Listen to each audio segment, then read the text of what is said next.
Assalomu alaykum bizni kuzatib boruvchilar. Bugun 9-avgust 2025-yil Namangan shahar Yashil dehqon bozorida kir mashinalar narxlarini sizlarga tanishtirib o'tamiz. Qani Ahrorga tanishtirib bering-chi. Assalomu alaykum barchaga. Men sentabr yilda maktabdan boshlanib, qo'llardan kiyimni yuvganman. 10 kilolardan boshlaymiz, mana Ahrorlardan. Shivaki 10 kilolar, 1 yil kafolati bor. Hammasini 1 yil kafolati bor. Bu 500 ming so'm narxi mana. 7 kilolik bu. Buni narxi 400 ming so'm, qora, chiroyli, buni ham kafolati bor, hammasini kafolati bor. 2 kilolik avangard, mana farqi 2 kilolik. Buni ham 500 ming so'mga beramiz. Sifadan taraflar ham oppoq. Qizil avangard, asli 7 kilolik kesilgan. Bunisi 650 ming so'm. Buni ham 1 yil kafolati mana. Buni 500 ming so'm.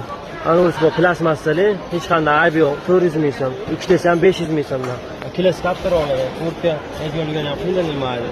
8 kilolik artel ekan. 8 kilolik artel bu. Buni narxi 700 ming so'm.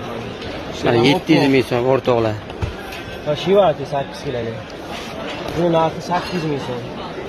Holatiga qarab, mana uning narxi 600 ming so'm. O tablo sotini sarg'ayib qolgan hisoblar. Endi 700 ming so'm ham. Mana shu birinchidagi bilan bir xil. Birinchidagi bilan bir xil. 10 kilolik, yana ham kattaroq. 10 kilolik artel. Artel mana. 10 kilolik. TG 100. 10 kilolik artelimizda 700 ming so'm beradi. Korobkali va ozgina ishlagani 800 ming so'm beradi. Magazin eng kami 1,5 milliondan to'plamini sana kerak. Amazonlar ham ishlaydi. Bu 10 kilolik ichi ko'rinib turadi. Va kirganda ko'rinib turadi. Bularning narxini ham 700 ming so'mdan qilib beramiz. Barchaga rahmat, like bosing.